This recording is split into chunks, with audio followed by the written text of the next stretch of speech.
Hello, c'est Rima Hassan, bienvenue sur Ashkit. Merci beaucoup. Merci à vous. Ce sont les partis historiquement antisémites qui aujourd'hui se revendiquent d'être les protecteurs et les alliés de l'État d'Israël.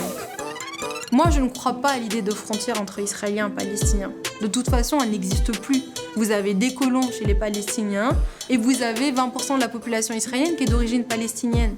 C'est plus possible de séparer Israéliens et Palestiniens. J'appartiens à une génération qui considère que la solution à deux États est caduque.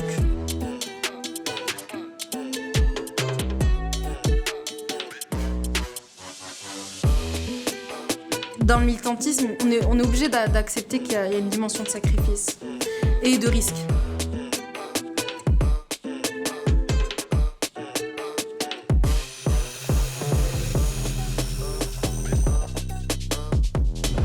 Rima, ça fait trop plaisir que tu sois là. Merci beaucoup. Franchement, c'est un méga honneur de t'avoir ici. Je te propose de commencer peut-être par une toute petite présentation. Tu es née palestinienne, en Syrie, dans un camp de réfugiés près d'Alep. Tu as immigré en France à 10 ans. Tu as fait des études de juriste. Et aujourd'hui, tu es le fer de lance peut-être de la francophonie de la cause palestinienne.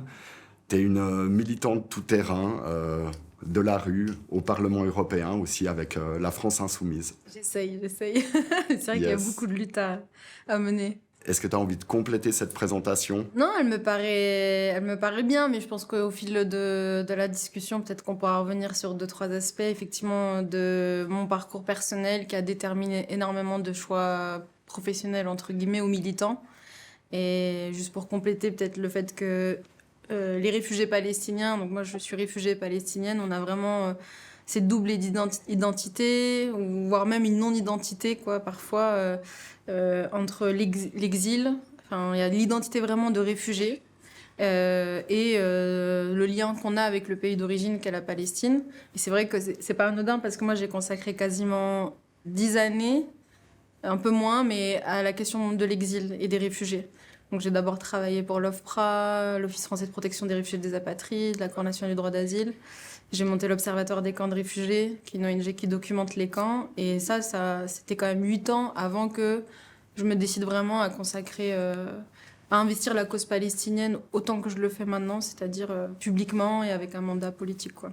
Pour en arriver à refuser un boulot pour Amnesty. Oui, alors qu'effectivement, c'était vraiment un rêve. Ça s'inscrivait dans la continuité de ce que je faisais, quoi. Parce que le poste chez Amnesty, c'était responsable plaidoyer pour les questions de migration. Donc, ça s'inscrivait dans la continuité de ce que je faisais. Mais le tournant dans ma vie, comme dans beaucoup de gens, je pense, sur la cause, ça a été l'offensive israélienne après le 7 octobre, où là, je me suis dit, il faut vraiment que je puisse faire tout ce que je peux faire pour que les choses changent, quoi. Et on peut pas rester...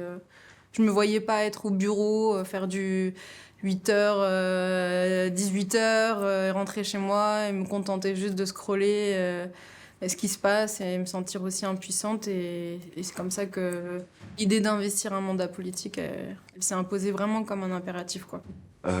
Arrivons un petit peu peut-être dans une des parties du vif du sujet, le DIP, donc une personne qui a beaucoup, je pense, occupé l'espace médiatique sur la question palestinienne.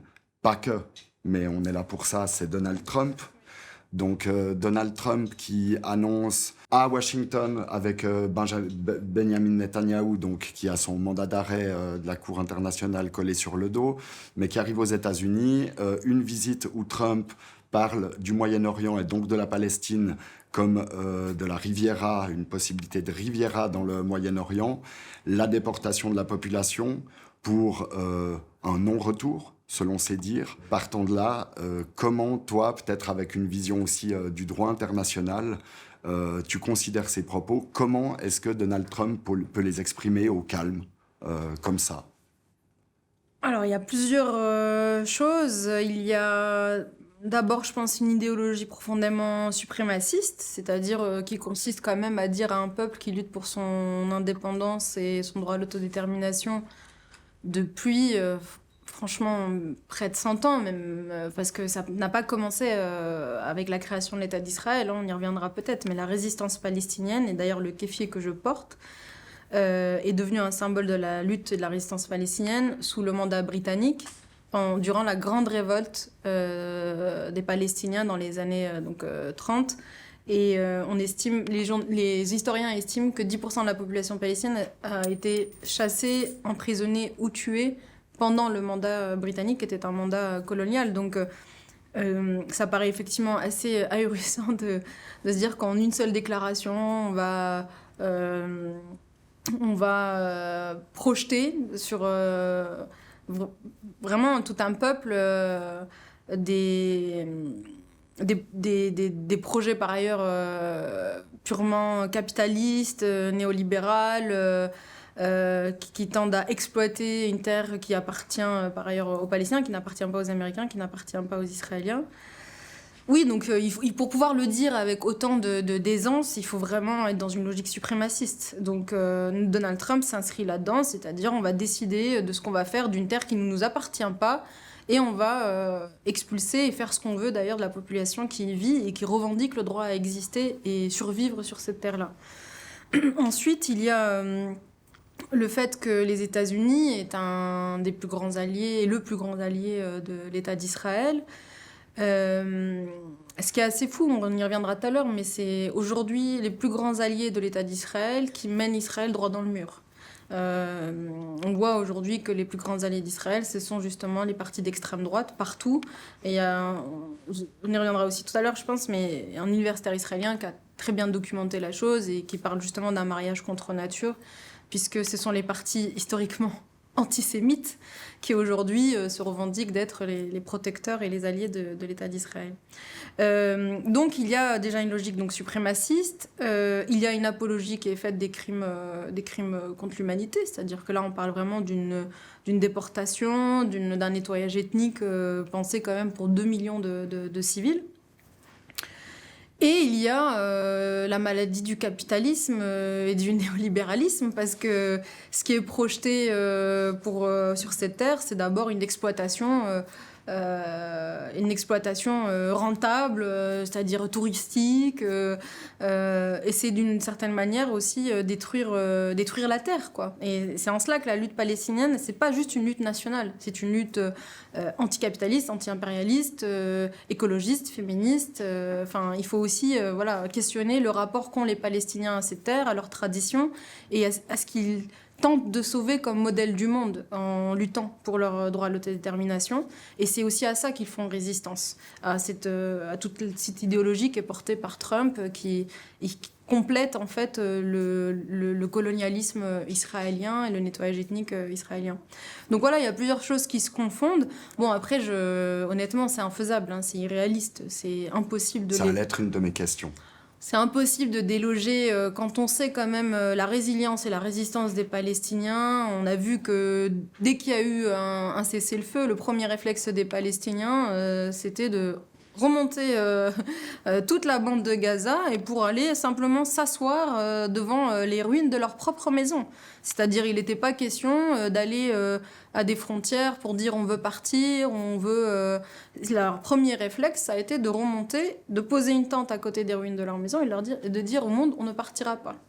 Cette résistance, justement, alors elle est, d'une part, et pour les médias de droite et pour la droite en général, polémique, mais avant tout, c'est un droit, ce droit de résistance.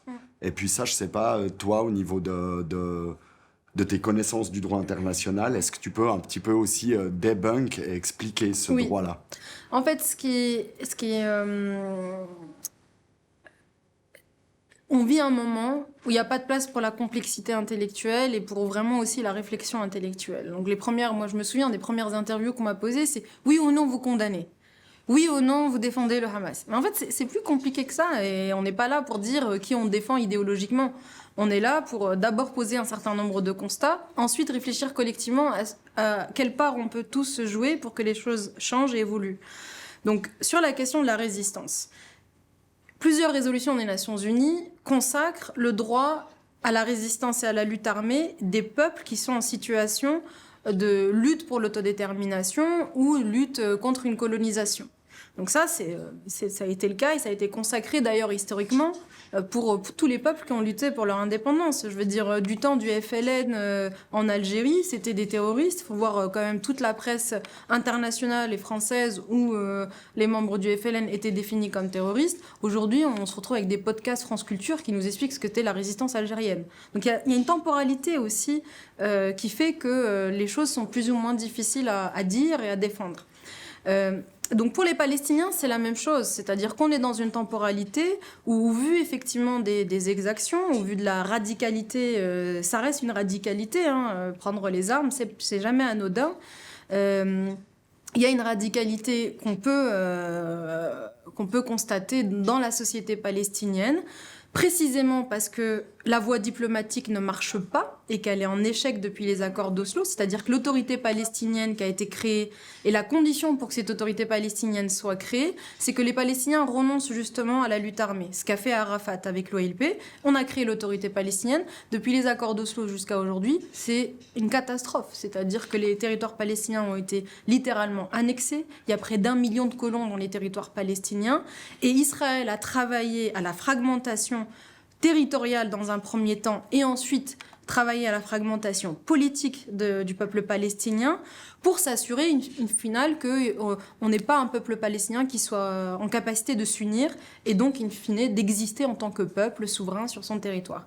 Et donc ce qu'on constate aujourd'hui avec le Hamas, c'est le fruit de cette fragmentation territoriale, c'est-à-dire des gens qui sont à Gaza, des gens qui sont en Cisjordanie et qui n'ont aucune possibilité de connecter entre eux et qui s'est matérialisée finalement par une fragmentation politique, le Hamas à Gaza, l'autorité palestinienne très contestée en Cisjordanie. Donc le droit à la lutte armée, il est reconnu. Par contre, ça ne nous empêche pas de qualifier un mode opératoire. Il ne faut pas non plus être aveugle dans les exactions du Hamas. C'est-à-dire qu'on peut parfaitement dire, il y a un principe. C'est la règle, le droit de prendre les armes, c'est un droit qui est reconnu. Par contre, c'est pas parce que cette règle elle existe qu'on a le droit de tout faire.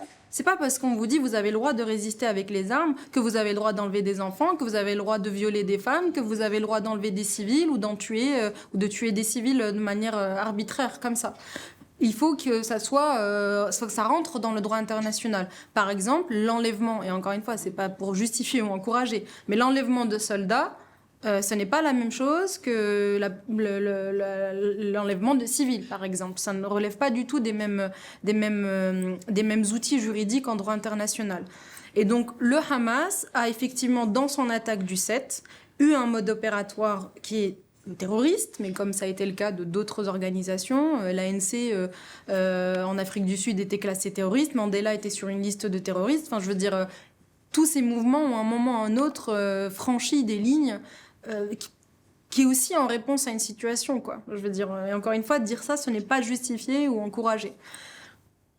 Et donc, le Hamas la lutte armée a une légitimité à exister, y compris pour le peuple palestinien. On ne peut pas d'un côté dire on va verser des milliards et des milliards à Tsahal, l'armée israélienne qui a littéralement le droit d'exécuter des Palestiniens à Gaza comme en Cisjordanie, et ce depuis des décennies. Mais par contre, dire au peuple palestinien, sous prétexte que vous n'avez pas d'État, vous n'avez pas le droit d'utiliser les armes. Ben non, mais en fait, ils n'ont pas d'État. Donc c'est normal que finalement, on se retrouve avec des branches armées comme ça qui se développent, on a le djihad islamique et le Hamas. Et donc, on peut dire tout ça à la fois, et c'est pour ça que je parle de complexité. Il faut qu'il y ait de la place pour cette complexité, c'est-à-dire pouvoir dire, il y a un droit à la lutte armée, mais ce droit à la lutte armée ne peut pas donner lieu à des exactions contre des civils, et donc on peut aussi parler du mode opératoire, le critiquer, du mode opératoire du Hamas, et tout ça l'expliquer dans un contexte historique. Je veux dire, Gaza est quand même sous blocus depuis des décennies. Israël a participé au financement, au développement du Hamas. Moi, c'est ça que je trouve le plus terrible, c'est que les gens qui viennent vraiment littéralement nous pourchasser en disant mais vous êtes des pro-terroristes, vous êtes pro-Hamas, en pensant qu'ils défendent Israël et une ligne qui serait respectable du gouvernement israélien, quand on sait que justement Israël a sciemment laissé le Qatar verser près d'1 milliard par an au Hamas, et que Israël était témoin du développement du Hamas, tous les tunnels qui ont été construits pendant ces dernières années, je veux dire, Israël était parfaitement au courant, les renseignements israéliens étaient parfaitement au courant. Et c'est ça qu'il faut aussi dénoncer, c'est le cynisme du régime israélien qui, et Smotrich l'a dit à la télé israélienne, qui est le ministre des Finances, il a dit à la télé israélienne, c'est quand même d'un culot monstrueux, il a dit « le Hamas est un atout ». Et l'autorité palestinienne est un fardeau. Pourquoi ? Parce que l'autorité palestinienne a une voix diplomatique qui est audible, tout le monde peut échanger. À l'international, alors que le Hamas, d'office dans l'opinion publique, c'est un groupe terreau. Donc personne ne pourra l'écouter et il faut participer au développement du Hamas. Et Benjamin Netanyahou, ça a été relayé par le média israélien Haaretz, il a lui-même dit dans une réunion que ça faisait partie de sa stratégie. Donc il faut aller au-delà c'est quoi le 7 ? Est-ce que c'est juste des actes terroristes ou pas ? Il faut laisser de la place à cette complexité. Ça, c'est certain. Et puis ce qu'on voit aujourd'hui, donc on arrive à la fin de la première phase de cessez-le-feu, qui sera donc le 1er mars, qui consistait principalement entre des échanges de prisonniers, de part et d'autre, aussi l'acheminement de l'aide humanitaire, le retrait de certaines troupes israéliennes dans des zones densément peuplées. On ne sait pas exactement ce que ça veut dire. On voit qu'en tout cas, c'est extrêmement fragile. On voit aussi que cet accord, il n'est pas respecté à plein de niveaux. Alors, de part et d'autre, les gens se renvoient la balle. Mais tu parlais justement de l'autorité palestinienne et du Hamas. Alors, bien sûr qu'il y a ces deux pôles stratégiques qui arrangent quand ils arrangent, mais ensuite, je pense qu'on peut aussi parler d'un racisme anti-palestinien quand il s'agit aujourd'hui, par exemple, de se venger de ce qui se passe à Gaza, suivant comment, en Cisjordanie. Et on voit que Netanyahou, qui avait aussi, dans ses grandes lignes, porté guerre au Hamas, et c'était le Hamas. Et là, on voit ce qui se passe en Cisjordanie. Et en fait... pour personne, le Hamas n'existe en Cisjordanie, ou en tout cas est au pouvoir. Oui, moi j'avais prévenu dès le début de l'offensive à Gaza que si on ne faisait pas bloc sur ce qui est en train de se dérouler, sur la nature de cette offensive qui est une nature génocidaire, on allait très probablement assister à quelque chose de pire encore en Cisjordanie. Pourquoi pire ? Parce qu'en Cisjordanie, il y a, comme je disais, près d'1 million de colons qui sont pour la plupart armés. Il y a eu des, je ne sais pas si vous avez vu, mais des distributions d'armes qui ont été faites par le ministre Ben Gvir, lui-même en personne, qui réunissait des colons, qui se rendaient dans des colonies en Cisjordanie et qui distribuait des armes. Donc ces colons sont armés et donc les Palestiniens risquent vraiment de se retrouver dans ces doubles confrontation avec, d'une part, donc le régime israélien qui va avoir des procédés qu'il a eu à Gaza, c'est-à-dire bombardement massif, déplacement des populations, mais en même temps coincé par la réalité de la colonisation de peuplement et d'apartheid qu'il y a en Cisjordanie, qu'il n'y avait pas à Gaza. C'est-à-dire qu'à Gaza, ils ont pu en fait aller et venir. Je m'entends quand je dis ça. Tout est fermé à Gaza, c'est une prison à ciel ouvert, mais à l'intérieur, il n'y a pas de colonies de peuplement. Ça a été, en tout cas, les dernières colonies ont été retirées sous Sharon. Mais ça aussi, c'est intéressant de le dire, qu'initialement, la volonté de l'État d'Israël, c'était de coloniser tous les territoires, puisqu'il y a eu des colonies de peuplement à Gaza qui ont été retirées peu de temps avant l'élection du Hamas. Et donc là, en Cisjordanie, on a des checkpoints par littéralement dizaines, qui sont tenus par l'armée israélienne. Et les Palestiniens, on parle pour la Cisjordanie d'une peau de léopard. C'est-à-dire que les villages palestiniens se retrouvent souvent encerclés de colonies. Et ce qui est intéressant dans la colonisation israélienne, c'est qu'elle est pas faite comme ça, de manière... elle n'est pas faite au hasard. Très souvent, quand on regarde la carte, les colonies sont installées de manière stratégique entre deux villages palestiniens, souvent pour couper justement tout mécanisme de solidarité entre les populations, entre les familles, et aussi les empêcher de continuer à vivre de leurs terres, parce que beaucoup de Palestiniens vivent de leurs terres. Et donc, c'est les colonies qui vont se poser entre deux villages vont à ce moment-là aussi s'accaparer un certain nombre de ressources, brûler des oliviers, couper les canaux d'irrigation. Donc on a souvent ces mécanismes-là qui sont utilisés pour effectivement inciter les Palestiniens à partir. Donc ce qui risque de se passer en Cisjordanie, de mon point de vue, risque d'être pire. Parce qu'on a non seulement cette colonisation de peuplement, d'apartheid, de checkpoint qui empêche justement les Palestiniens de pouvoir circuler. Et en plus, il y a, ce qui est déjà en cours, des bombardements du régime de l'armée israélienne, quoi. Par rapport à tout ça, peut-être refaire un petit dézoom à l'international. Je pense à, si je ne me trompe pas, Emmanuel Macron lui-même, qui, quand il fallait parler de reconnaissance de l'État de la Palestine, comme la Suisse d'ailleurs, aussi avec Ignacio Cassis, disait « Pendant le moment des armes, de la guerre, ce n'est pas le bon moment. C'est le cessez-le-feu en ce moment. » Qu'est-ce que les États attendent? Qu'est-ce que les États occidentaux attendent pour se joindre à l'Espagne, l'Irlande, l'Afrique du Sud, la Norvège? Ils sont hyper peu. Alors moi, je vais peut-être un peu démystifier aussi peut-être cette dynamique de reconnaissance de l'État palestinien. Il y a énormément d'hypocrisie, je veux dire, dans le rapport qu'on a dans les pays occidentaux à cette reconnaissance. Du point de vue palestinien, c'est pas quelque chose qu'on a à quémander, je veux dire. On n'attend pas qu'on soit reconnu pour exister. Et donc, il faut vraiment que dans les sociétés occidentales, on comprenne que c'est un dû. C'est pas quelque chose qu'on va offrir aux Palestiniens à condition qu'ils soient calmes, bien dociles, qu'ils répondent à telles conditions. Ils attendent personne pour exister, les Palestiniens, et pour se revendiquer comme Palestiniens, y compris dans les camps de réfugiés dans lesquels moi j'ai grandi et dans lesquels il y a des apatrides depuis plusieurs générations. Maintenant, la reconnaissance de l'État palestinien, sur le plan diplomatique, c'est effectivement un impératif. Pour ma part, je ne pense pas que ça va changer grand-chose sur le terrain, mais c'est un message envoyé à l'État d'Israël dans ses ambitions expansionnistes, annexionnistes, qui consiste à dire « nous, on ne reconnaît pas ces territoires comme israéliens, on les reconnaît comme palestiniens, donc quelles que soient en fait vos intentions sur ces territoires, nous, la France, l'Espagne, enfin peu importe le pays qui se prononce sur ça, le message qui est envoyé, c'est de dire, nous, ces territoires, on les considère comme des territoires appartenant aux Palestiniens. Donc sur le plan diplomatique, ça peut être effectivement important. Il faut continuer à encourager, ou en tout cas militer pour qu'effectivement il y ait cette reconnaissance. Parce que nous vivons dans un ordre du monde qui est celui de l'État-nation. Alors on peut redébattre de ce que c'est un bienfait ou pas. Pas aujourd'hui. Pas aujourd'hui, je reviendrai une autre fois.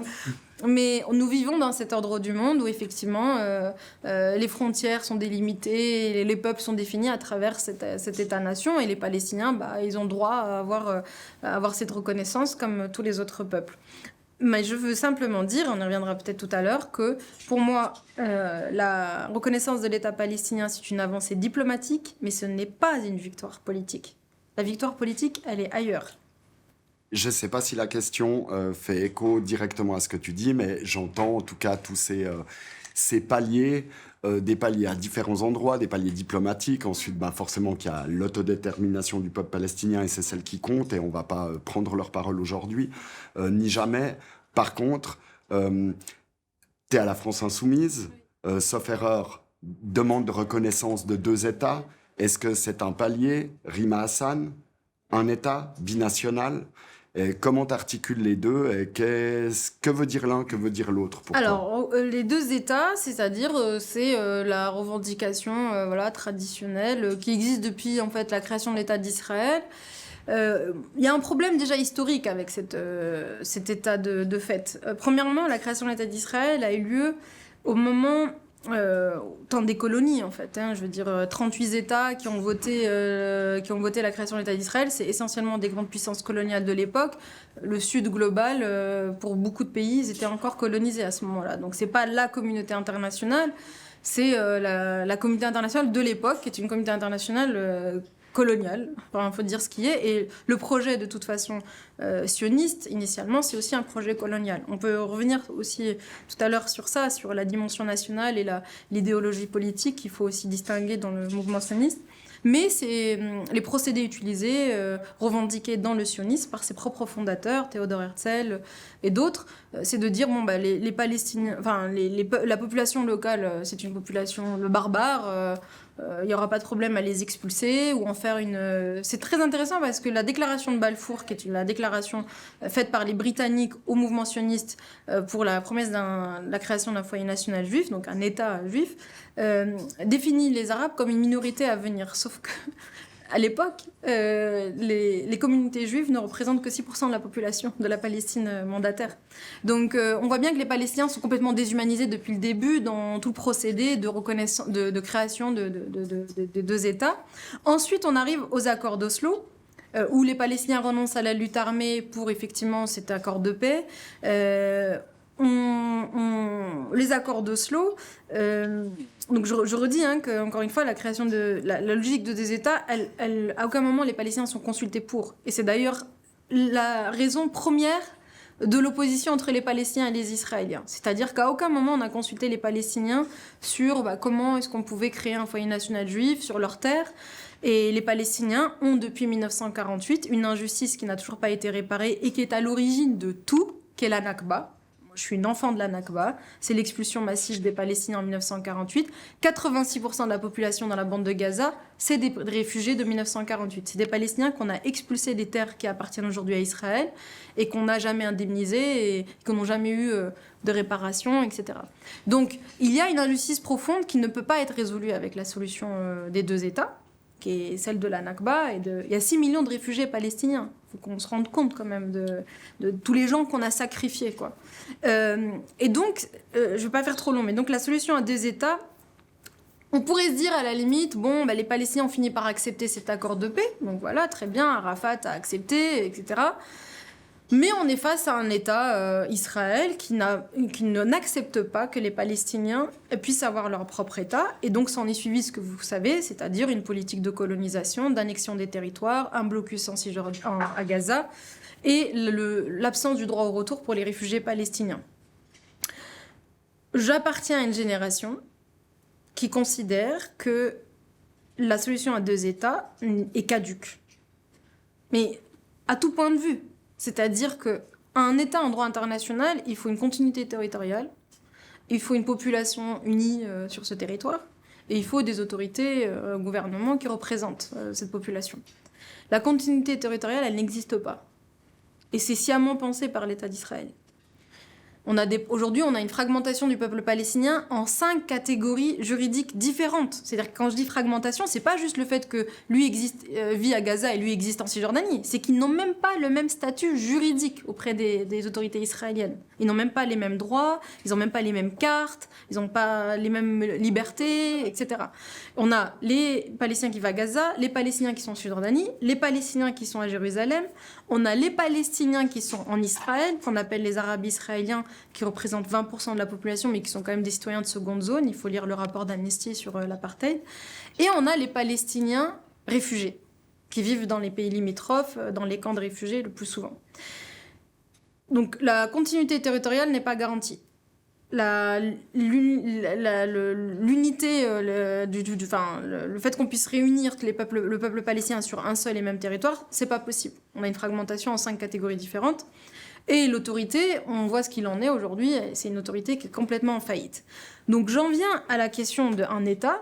Pourquoi un État ? C'est pas une revendication idéologique. Je veux dire, on s'est pas levé un matin pour dire non, on veut pas deux États, on veut un seul État. C'est en réponse à l'échec de la perspective de deux États, et on ne peut pas avoir une réponse autre que celle de l'égalité de droit. Il n'est pas question que les Palestiniens se disent « Bon, bah, on va entériner une situation de fait, nous resterons des citoyens de seconde zone avec un État. Pourquoi pas ?» Non. Il n'en est pas question. On ne peut pas se dire qu'on va finir dans des petits bouts de territoire complètement écrasés par une occupation, une colonisation, un régime d'apartheid, mais en fin de compte, le monde nous reconnaît comme un peuple, etc. Non, c'est pour ça que je disais que la victoire politique, c'est pas juste le fait que la Palestine soit reconnue aux Nations Unies.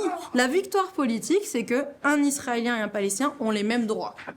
Et donc, j'en viens à la question d'un État binational. pourquoi elle s'oppose? Je suis désolée, je suis un peu longue, mais vous pourrez éventuellement couper certaines trucs. Mais là, c'est vraiment très intéressant parce que c'est vraiment le cœur de ma lutte. Pourquoi on est arrivé à la réflexion d'un État binational? Israël s'est toujours défini comme un État juif et démocratique. Mais quand on est dans une logique expansionniste des territoires palestiniens qui, pour la plupart, ne sont pas juifs, même s'il y a eu une communauté juive, hein, ça faut aussi le rappeler. Quand on est dans une logique expansionniste et colonialiste des territoires palestiniens, il y a deux possibilités pour l'État d'Israël. Soit ça reste un État juif, mais qui ne peut pas être démocratique, puisqu'il n'intègre pas les citoyens ou les autres qui ne sont pas de confession juive, voilà.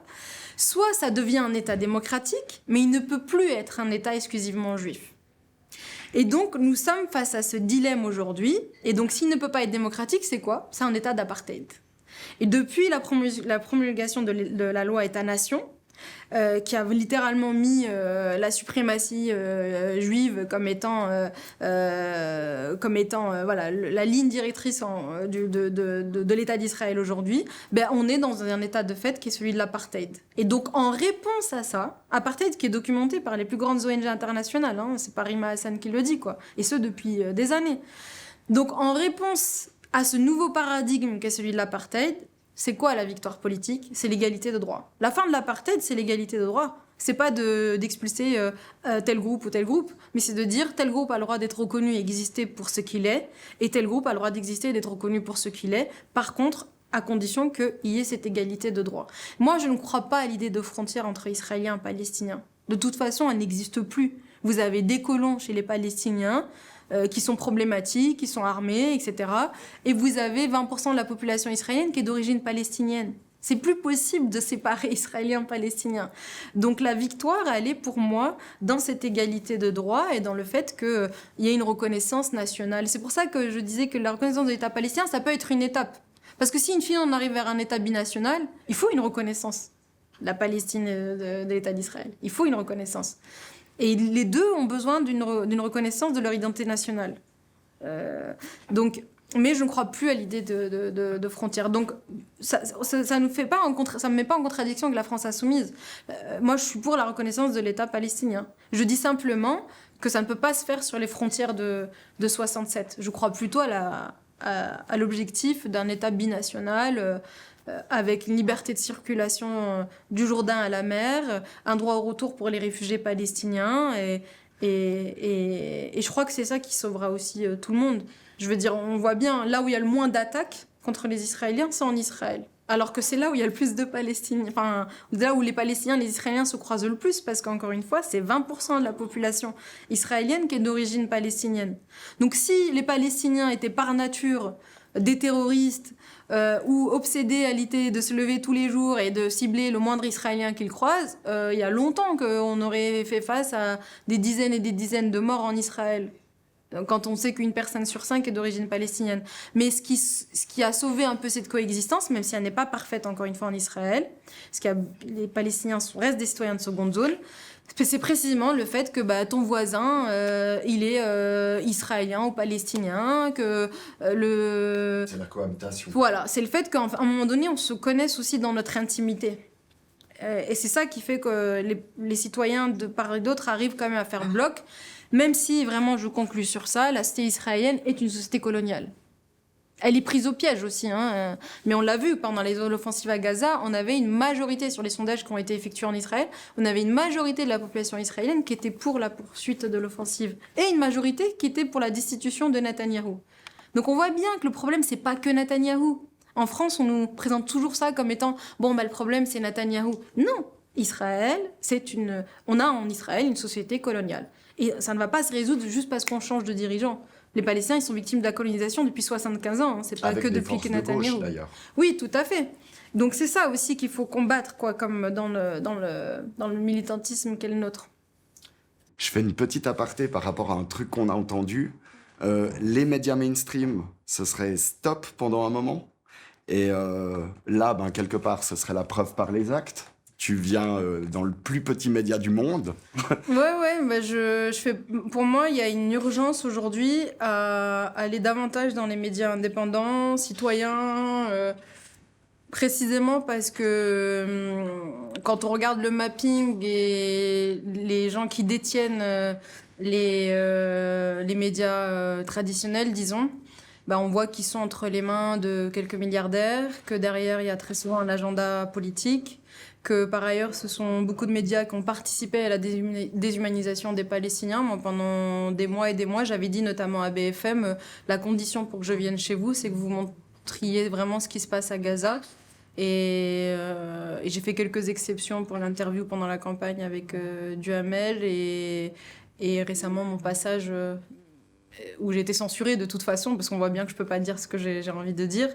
Donc oui, c'est vraiment aussi, pour moi, ça s'inscrit dans cet acte militant de dire, moi, je n'ai pas investi un mandat politique pour la notoriété ou pour... D'ailleurs, on a plus parlé de moi que moi, j'ai pu parler de ma cause ou de ce que je fais concrètement.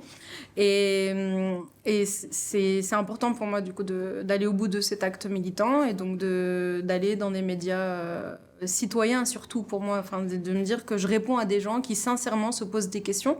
Et ça ne veut pas dire que je vais aller dans des médias où on est complètement d'accord avec moi, où l'idée, c'est juste de me donner une petite tribune.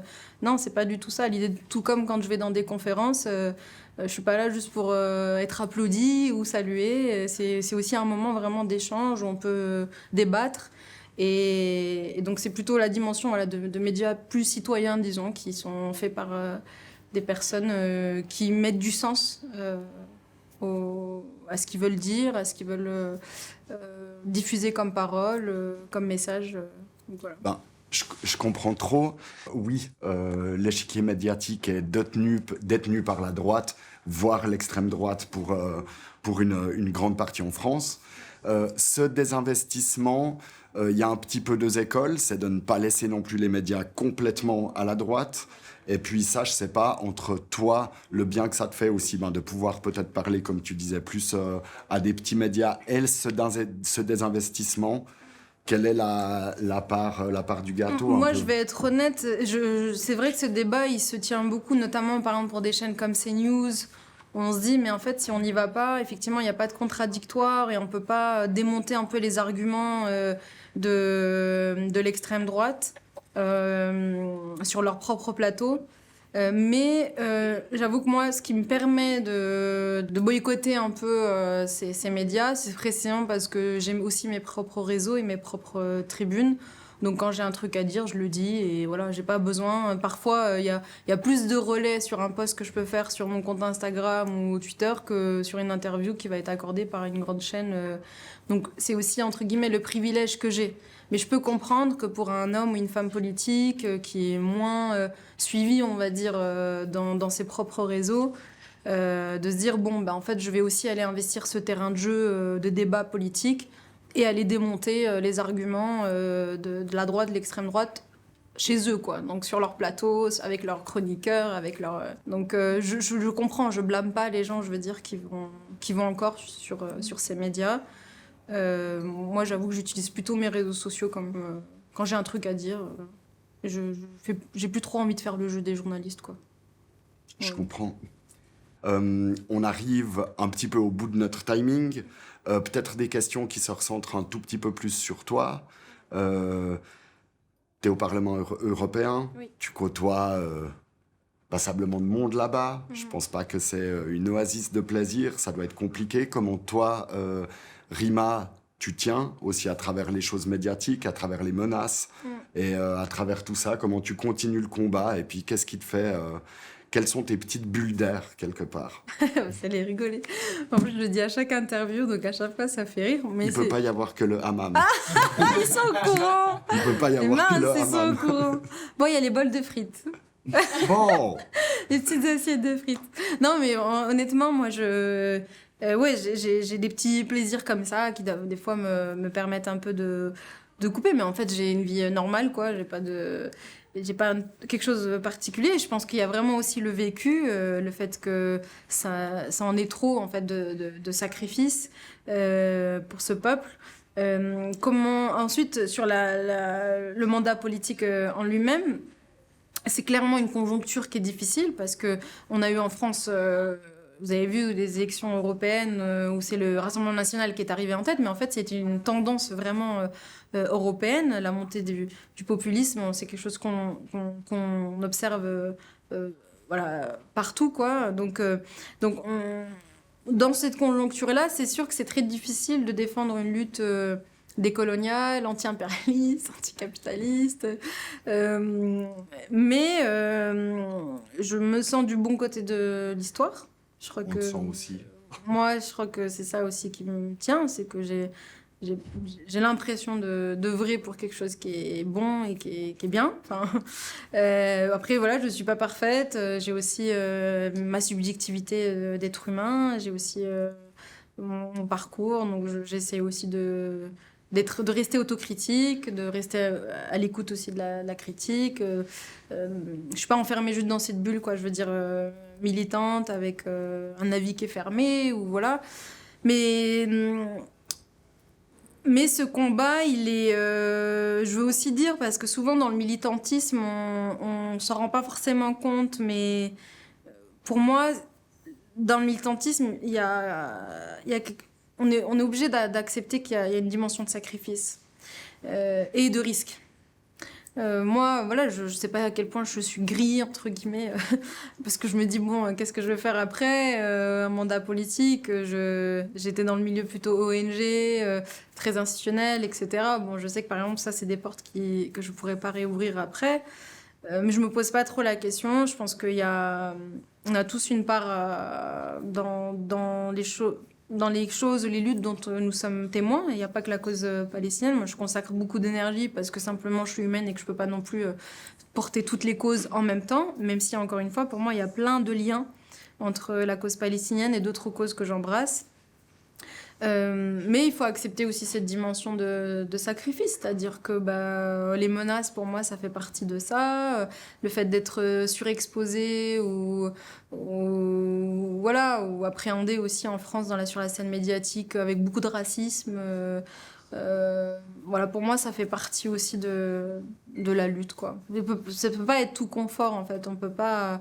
L'adversité aussi politique, ça fait partie du militantisme et il faut l'accepter et il faut s'y faire, quoi. Mais il n'y a pas de lutte opposante, je veux dire. Sinon, c'est pas une lutte, c'est un passe-temps ou un loisir, ou je sais pas. Mais la dimension même de la lutte, quelle qu'elle soit, c'est du sacrifice. Quelles que soient les années qu'on y passe, on peut y passer quelques années. Ça peut être son dimanche de temps en temps. Je dis pas que c'est que le mandat politique, hein. Et d'ailleurs, les politiques font beaucoup moins que les citoyens, disons, ordinaires. Donc voilà, moi j'accepte juste cette dimension de sacrifice et en me disant que j'ai le sentiment d'être du bon côté de l'histoire et c'est ça qui me tient. Merci beaucoup, beaucoup. Merci à vous. Merci. Devant tout le monde, ils te disent il n'y a qu'une seule solution, deux États, c'est la voie qui est portée par l'Union européenne. Tu vas les voir un peu en off, tu discutes un peu avec eux, ou tu les vois à des rendez-vous un peu plus informels. En fait, c'est impossible de faire deux États. Ils disent, moi, je reviens de la Palestine et d'Israël. Là, je peux vous dire que c'est impossible. Ouais. Mais on est obligé de le dire parce que c'est la position diplomatique officielle de l'Union européenne. Et donc, comme ils sont en représentation de l'Union européenne, ils sont obligés de le dire. Mais le nombre de gens, de diplomates, etc., qui te disent en off, bon, ok, il faut reconnaître l'État palestinien, mais franchement, ça peut pas tenir comme ça. Ouais. C'est une bombe à retardement, quoi. C'est fou, les gens s'en rendent compte, quoi. Et vous n'avez pas de financement et tout Pour le moment. Non, mais c'est très bien. Faites sans argent, c'est bien.